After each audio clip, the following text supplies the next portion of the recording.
Hey guys, Dib the Awesome here to give you another Monster Legends guide, where we talk about monsters' moves, their rune sets, partners, all that jazz. Today we are talking about Ahran, and I gotta say I'm pretty excited for this monster. I don't know if it's gonna be the next breeding monster or the next premium monster. Hopefully it's the next breeding monster. Because this monster is pretty cool. I will say this is, by design, this monster is really cool and epic. This, I kid you not, the design on this thing is pretty epic and cool. And his playstyle is pretty interesting. You know, it's not like the most monsters that we most commonly see. And stuff like that. This is a pretty interesting monster. I will say you'll need like a healer to take full advantage of his kit. He's pretty much a crowd control. He's a crowd control monster. He keeps like single targets off your damage dealer and stuff like that. And he does a good job at it. He does a pretty good job at it. His moves do kind of conflict with each other. It is kind of a weird, like it does kind of conflict a bit. Not too much though. And yeah, I'll get to that right now. Let's talk about Ahran. So Ahran has a power of 3,146. This power is by no means high, but it is patchable. If you like put a very high level rune on this thing, then it starts doing damage. I would like to say before this video, any monster with a really high level rune will have its power patched and stuff like that. Any power is really patchable with really high runes. It's like, but people choose, just people think it's not a good idea. And that's fine. That's totally fine. They'd much rather use it on stuff with already high base stats, and that's totally fine. That's totally cool. But if you wanted to use this monster offensively, just patch it up with really high level runes, and you can totally do that. That's totally an option. His life is 32,572. This is a really great life because he means he's really bulky and stuff like that. Sadly, it's not in terms of like just tanks overall. This overall tankage, he doesn't have the highest life. In fact, it's kind of lower a little in terms of like just mainstream tanks. He does have lower life than the mainstream tanks like Garros, Olafur. He's lacking a few with Olafur. He doesn't have the highest life overall of the other tanks, but his life is still pretty high. His speed is 3,399. This is Varna speed. This is Plymouth speed. He runs the same speed as those guys, and that's taxing. That can be taxing. You can do a few builds with this guy. It's gonna be very variative and stuff like that. But yeah, let's just kind of talk about it and stuff like that later. So yeah, his ultimate Divine Reckoning deals massive light damage to all enemies. Again, if you build really high end runes, this does relatively high damage. And stuff like that. He does like an AoE, so you probably don't want to make him mainstream damage. He's more so supportive damage. You can make him supportive damage. Startling Impact. None of these are actually pretty relevant. None of these are relevant. None of these moves are relevant. Don't run any of these moves. Skill groups 2 and 3 make and break it. Strength Siphoned deals moderate special damage. May apply damage reduction to target. Requires cooldown. This is a relatively nice move, and it's a very common move. It's a nice move, even though we don't like damage reduction all that much. This is a relative move you can put on it, because like everybody does, all light monsters tend to have the tendency to do double damage. If you go before the attacker with double damage, you can save yourself. This is honestly a safe move. You do want to run this move in case of the event they get like double damage and stuff like that. You do want to save it for those situations. You will save your butt if you do. So this is a safe move. You do want to run this move in the case of the event someone gets double damage, and so you can remove said double damage. If you do apply damage reduction to double damage, it does get rid of the the damage boost, because it's a negative effect. It's the opposite effect, so it can remove the effect and stuff like that. So the same thing can be said, if you apply double damage when you're damage reduction, it does get rid of damage reduction if you apply. It's vice versa. Celestial Power gains a 30% shield, gains double damage, requires cooldown. This is a relatively nice move. It runs pretty well with his kit and stuff like that. I will say you might want to run this move on a tank set, just a mainstream tank set. You might want to run this move because not only does it give you double damage, it gives you a shield. If you put really high defensive runes, you get like results out of it. You get more of the small. You get more out of the small shield and stuff like that. Deliverance deals moderate light damage to all enemy. Just a single target. Returns 50% of the damage received. Requires cooldown. You might want to run this move because he has like two of these moves. This one is the only damaging one out of the two, though. So you might want to run this one. I will say you might want to run it, even though it is only half the damage return. It's still, it's better than it is. I will say it's better. It's better because he has like, instead of like 25%, I will say his moves actually do more than 25%, and that's pretty cool of damage return, and that's pretty great. So you might want to run this one. This is an option. I will say most of this stuff is an option. It's totally dependent on how you run them. D&T Taunt, Dainty Taunt. Taunt. Dainty Taunt. Deals very heavy special damage, or will receive all single target's attacks, requires cooldown of 2 turns. Basically, if you keep this guy alive, if you keep him healed up and stuff like that, you don't ever have to worry about being single targeted, or your attacker being single targeted. He will take the single target damage. That's really nice.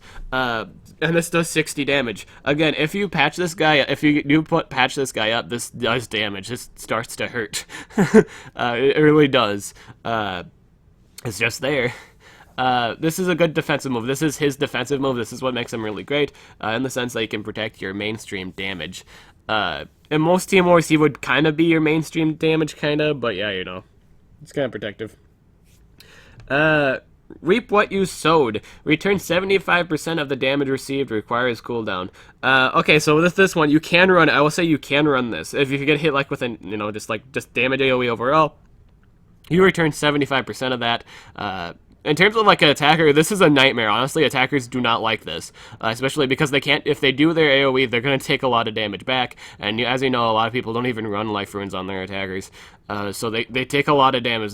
This essentially kills them. If you do it like a really heavy life rune set, and you don't run any if you don't run any of the shields and any of that jazz, if you don't run any of that, you do return a lot of damage. Just a lot of damage overall is returned back at the enemy. It sucks for them. It really does. But it also kind of counteracts with if you use strength. If you do use this move, you can't use strength siphoned because you want them to deal as much damage to you as possible, so you can get as much of this out as possible. So it's kind of like a lot of his moves are conflicting with each other because you can't use damage return when you have a shield up, and you don't take advantage of the damage, damage return and stuff like that.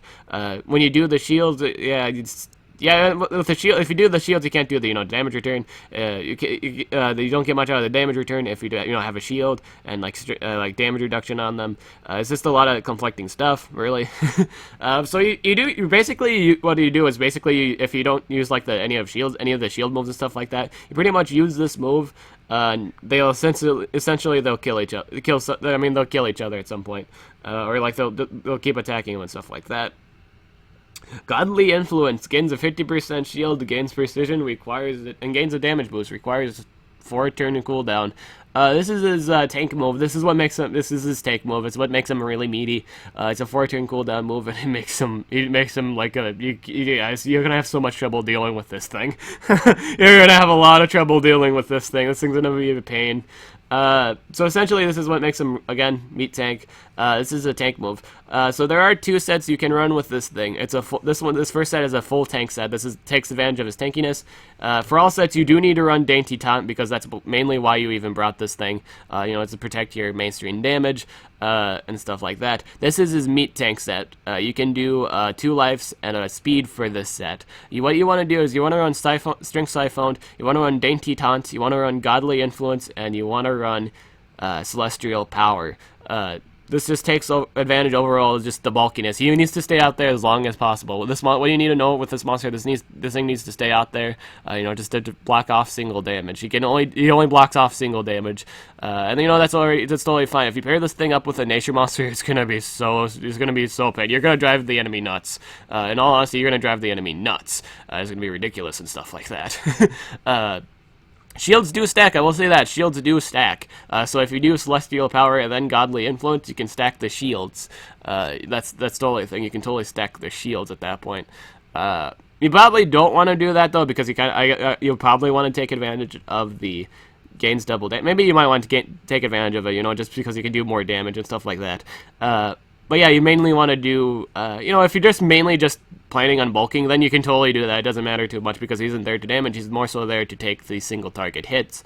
And this is actually I will say this is pretty relevant. We don't think too much into this, but like we do kind of rely on single target. If it's a really tanky monster, we do rely to kill. I mean, like if it's a very specific monster we need to kill, we don't really. I mean, we usually take it out with the single target move, right? But if this guy's tanking the single target hit and he's like really bulky and meaty, you can't do that. You can't burst down the thing you need to burst down, and it's continue to be out there. This guy would be really great with Taiga, because basically what you can do is, if you can keep all the single target damage off Taiga while he just does his thing. He's immune to, pretty much, he blocks the first attack. He can still be AoE stunned, of course. I mean, like, both of these monsters can both be still AoE stunned, stuff like that. But mainly, you can keep the single target damage off him. You can keep the main damage off him. If, like, say, a situation where the support damages Taiga, and then now the attacker can harm Taiga. Well, that's not the case if you do run this guy. You can protect from the single target damage. Yeah, he can still be. You can run the argument, but even though I use Dainty Taunt, I'm still this guy is still gonna take the single target damage. You can run that argument, but you also have keep in mind you have a 50. You can also use the 50% shield. So basically, they may or may not do 50% of your health. If they do a chunk ton of from your health, then yeah, this is still a pretty relevant. This still makes you tanky. this move will still make you tanky. It'll still make you out there. It's just gonna be a pain to deal with. They can't single target down your other two monsters. That's the main idea you gotta understand with this monster. They can't single target burst down your allies and stuff like that. So which is really good. This next set takes advantage of his damage return. You can't run. I will say for this set, you cannot run any of the shields. You can't run any of them, and you do need recovery. You do need like nature monsters. You need AoE regen, whatever you need. Whatever to keep this thing out there as long as possible, and for them to keep hitting it. You need regen. You do need that. He doesn't. Sadly, he does not have a regen move, and I believe if he had a regen move, this guy would be so great.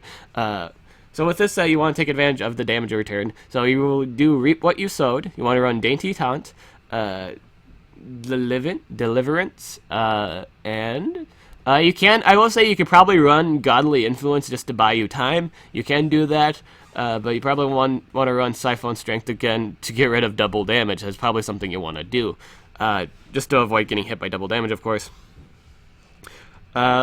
And yeah, this pretty much takes advantage of damage return. It's self-explanatory. Basically, you just want to get hit as much as possible, so you can return as much damage as possible.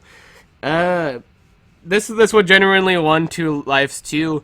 This next set is actually kind of an extra guy build.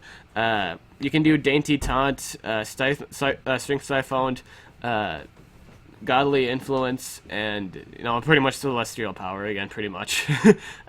Or Reap What You Sow. You can run kind of like a mix of like Reap What You Sow and Godly Influence. Once your shield bursts down, you can do Reap What You Sow. Just do some more damage return before you do anything else again.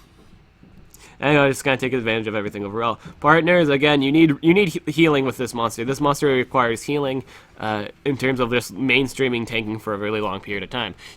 I will say he can tank single target hit. I mean, like if you give him regen, he can tank a lot of stuff for you. He'll do that for you. At some point, you could probably run like Of course, you probably like stamina regen. You probably need that at some point too, just to keep him like constantly restrained and stuff like that. Keep him there.